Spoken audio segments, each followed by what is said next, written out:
Welcome to my channel Daily Talent Show.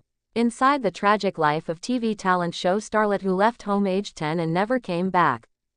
The star suffered a breakdown on stage aged 18. The tiny entertainer from the Isle of Bute, shot to fame 50 years ago when she won the TV talent show Opportunity Knocks aged just 9.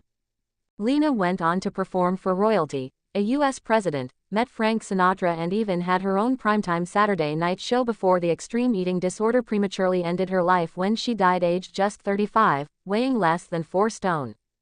But Lena's cousin Margaret Zavaroni firmly believes had she lived, the singer would have been on a par with Canadian superstar Celine, who performed at the opening ceremony of the Olympic Games in Paris this summer. Speaking to the Scottish Sun on Sunday, Margaret, 70, says, "Lena had this grown-up singing voice which came out of this wee person. To date I've never heard anyone who sang or performed on stage like Lena. There's not one person of today anywhere like her. The only person who comes even close is Celine Dion. Had Lena not fallen ill she would still have been performing at the very top today." Lena's heartbreaking life story will be told next weekend in the BBC Scotland documentary, Lena Zavaroni, the Forgotten Child Star. It charts her incredible story from becoming an overnight star, to wowing the UK and America with her girlish charm and incredible voice. Born on November 4, 1963, she lived above the family chippy on the Isle of Bute, Argyll and Bute, with her younger sister Carla and their folks Hilda and Victor. Knowing they had a special talent on their hands, Victor sought advice from Scottish singer-songwriter Tommy Scott, who immediately compared Lena's talent to Van Morrison. Tommy says, "This wee girl said, 'I'm going to sing for you,' got up on the stage and I couldn't believe it. She just came at me like a truck." The musician put the Zavaronis in contact with West End impresario Phil Solomon and his agent wife Dorothy, who flew from London to meet the family on the tiny holiday isle. Victor recalls, "Solomon had this contract and I said, 'Would you mind if I see a lawyer?' He said, 'You won't need a lawyer,' got up and went to his room.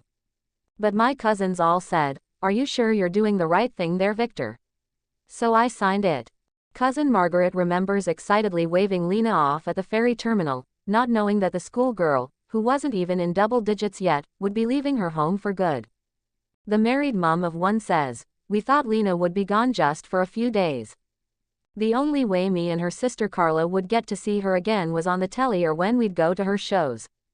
But as Lena's career began to rocket, she became homesick after being parted from her tight-knit family unit. Margaret says, "She was staying with the Solomons in their mansion in Park Lane. They had a butler and someone who would open the door for you. But Lena was so lonely. She didn't have any friends except showbusiness friends. One of her closest was fellow child prodigy Bonnie Langford after the pair met at the prestigious Italia Conti stage school." Margaret says, "Lena told me a lot of what they taught was etiquette, how to use the right knife and fork and conduct yourself in public. But that wasn't Lena. She was a girl who loved to get out and about and go to the beach." Back home she had created a tourist boom when her debut album Ma. He's Making Eyes at Me reached number 8 in the UK albums chart. At 10 years and 146 days old she remains the youngest person to have had a top 10 album. Stay tuned and subscribe the channel.